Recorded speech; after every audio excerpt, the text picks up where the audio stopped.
ரகுவம்சம் 28ஆம் பகுதி. கவி காளிதாசர் அஜன் இந்துமதி திருமணத்தை கொஞ்சம் ஆழமாக நீட்டி கூறுகின்றார். அதற்கு காரணமும் உண்டு. பொதுவாக தாத்தாவின் குணமும் வாழ்வும் அம்சமும் பேரனுக்கு வரும் என்பது மரபு. இந்த அஜனின் பேரனே பகவான் ஸ்ரீ ராமபிரான். அவர் வாழ்வில் அஜனின் அனைத்து சம்பவங்களும் ஏறக்குறைய உண்டு. இந்துமதியின் சுயம்வரம் முதல் அவனின் கடைசி காலம் வரை சீதையோடும் அஜனின் வெற்றிகளெல்லாம் வலிகளெல்லாம் ராமபிரானின் வாழ்வோடும் அப்படியே ஒப்புமை கொண்டிருக்கும். அதனை சூசகமாக அஜன் வாழ்விலே கூறுகிறார் காளிதாசர். அவரின் கவித்துவத்தின் உச்சம் இது. அஜன் இந்துமதி திருமணத்தை புரோஹிதர் போஜனின் மண்டபத்தில் நடத்தினார். அப்போது அஜன் இந்துமதியின் கரத்தினை பற்றி கொண்டான்.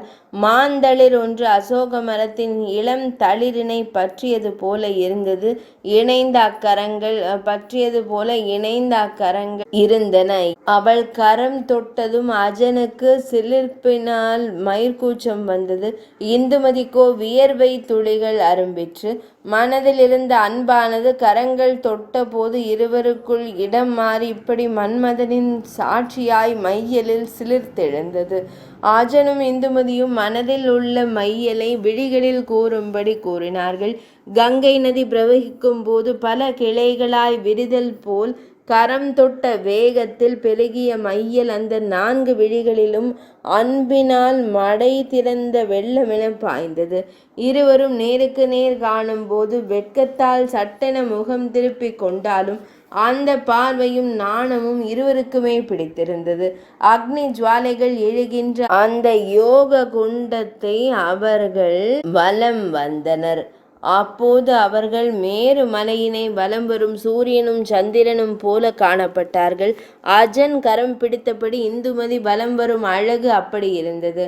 பெரிய மேட்டினை அடுத்த பள்ளம் போல் அழகான இடையினை கொண்டவளான இந்துமதி மதம் கொண்ட சாகர பக்ஷியைப் போல விழிகள் சிவந்திருந்தாள். யாக புகையால் அவள் விழிகள் அப்படி சிவந்திருந்தன.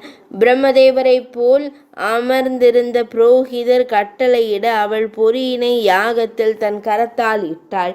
நெய், வன்னிமர குச்சி, பொறி என கலந்து எழுந்த யாக புகையானது அவளின் கன்னத்தை தொட்டு மேல் எழும்போது காதோரம் வைக்கப்படும் நீலோத்பலம் மலர் போல காணப்பட்டது. அந்த பரிசுத்தமான புகையினை அவள் முகம் ஏற்ற போது அவள் விழிகளின் நீரால் கண்ணின் மை சிறிது கரைந்தது. கன்னம் சிவந்து போனது. காதோரம் வைத்திருந்த தானியத்தின் முளை மெல்ல வாடிற்று. பொன்மயமான இருக்கையில் இருந்த அந்த ஜோடி மேல் அரசனோடு கூடி சொந்த பந்தமும் சுமங்கலி கூட்டமும் அச்சதையை பொழிந்தன. சுற்றமும் பந்தமும் அவர்களை வாழ்த்தியது. மணமக்கள் அந்த இனிய அன்பின் ஆசையினை மனமுவந்து ஏற்றுக்கொண்டனர். பெரும் செல்வம் உடையவனும் போஜகுலத்தின் தீபம் போன்றவனுமான அந்த போஜ மன்னன் சுயம்வரத்திற்கு வந்திருந்த மன்னர்களுக்கு பெரும் பரிசும் இன்னும் பலவும் கொடுக்கும்படி தன் அதிகாரிகளுக்கு விழிகளால் உத்தரவிட்டான். தெளிந்த நீரில் அடியில் பதுங்கும் முதலைகள் கொண்ட குளம் போன்ற அம்மன்னர்கள் சிரிப்பு, மகிழ்ச்சி எனும் வெளி அடையாளங்களால் மனதின் கோபத்தை மறைத்தபடி போஜனிடம் பரிசை பெற்ற மன்னர்கள் செல்லும் போது அன்பளிப்பாய் அதை அவனிடமே கொடுத்துவிட்டு திரும்பினார்கள். அப்படி திரும்பும் போது மனதில் தீரா வன்மம் கொண்ட அவர்கள் அஜனிடமிருந்து இந்துமதியினை களவாடும் எண்ணத்துடன் அஜன் செல்லும் வழியில் பதுங்கி இருக்க முடிவு செய்தார்கள். விதர்ப்ப நாட்டின் மன்னனான போஜன் பெரும் செல்வத்தை தங்கைக்கு சீதனமாக கொடுத்து அவர்களை வழி அனுப்பும்படி அவர்களோடு புறப்பட்டு சென்றான். குண்டின நகரில் இருந்து நீங்கிய அவர்களுடன் போஜனும் 3 தினங்கள் அவர்களோடு பயணித்தான். பின் அமாவாசை முடிவில் சூரியனிடமிருந்து விலகும் சந்திரன் போல அஜனிடமிருந்து திரும்பி தன் அரண்மனைக்கு வந்தான். ஏற்கனவே ரகுவின் திக்விஜயத்தால் தங்கள் செல்வத்தை எல்லாம் இழந்திருந்த மன்னர்கள் இப்போது அழகில் சிறந்த இந்துமதியினையும் அவன் மகன் அஜன் பெற்று செல்லும் போது பெரும் பொறாமை கொண்டனர். அந்த பொறாமை கோபமாயிற்று. கோபம் போராக மாற இருந்தது. மகாபலியின் செல்வத்தை எல்லாம் எடுத்துக்கொண்டு அவன் தலையில் வாமன மூர்த்தி கால் வைக்கும் போது மகாபலி சக்கரவர்த்தியின் தாத்தாவான பிரகலாதாழ்வார் ஓடிவந்து மகாபலியின் தலையினை மறைத்தபடி நின்று பகவான் பாதத்தை தடுத்தார். அப்படி அஜனை இந்த அரசர்கள் வழியில் மறைத்து கொண்டார்கள். அவர்கள் பெரிய அளவில் கங்கை போல் நின்றார்கள். அஜனோ தன் காவலுக்காக ரகு அனுப்பிய சிறிய சேனையுடன் நின்றான். இருவரும் மோதிய காட்சி கங்கை நதியில் சோனா நதி பொருந்துவது போல் இருந்தது. அந்த மோதல் யுத்த விதிப்படி யானையுடனும் குதிரைப்படையுடனும் வீரர்களுடனும் மோதுவதாக இருந்தது. பொதுவாக யுத்தத்தில் ஒவ்வொரு அரசனும் தன் குல பெருமை தன் வம்ச பெயர் கூறி சண்டையிடுவார்கள்.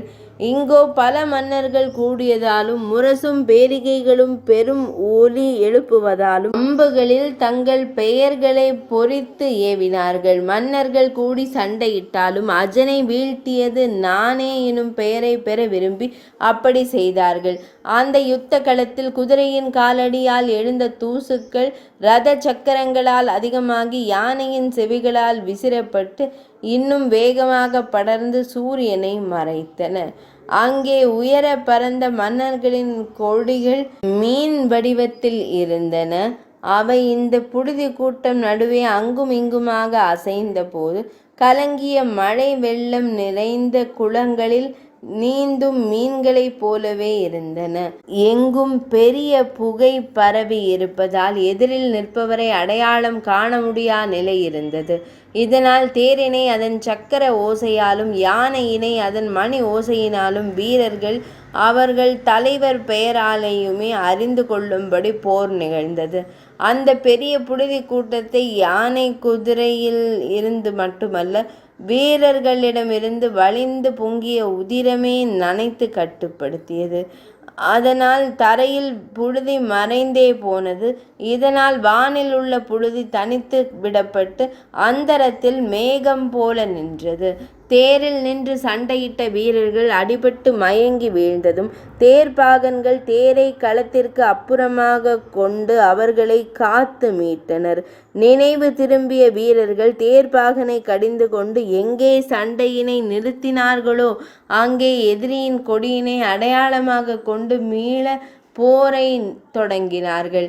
தேர்ந்த வித்தையுடைய வில்லாளிகளின் கூரான அம்புகள் எதிரியின் அம்புகளால் இடைமறித்து ஒடிக்கப்பட்டாலும் அவற்றின் வேகம் காரணமாக உடைந்த முன்முனை பாய்ந்து சென்று இலக்கை அடித்தது. துண்டிக்கப்பட்டாலும் வேகம் குறையா அம்புகளாய் அவை இருந்தன.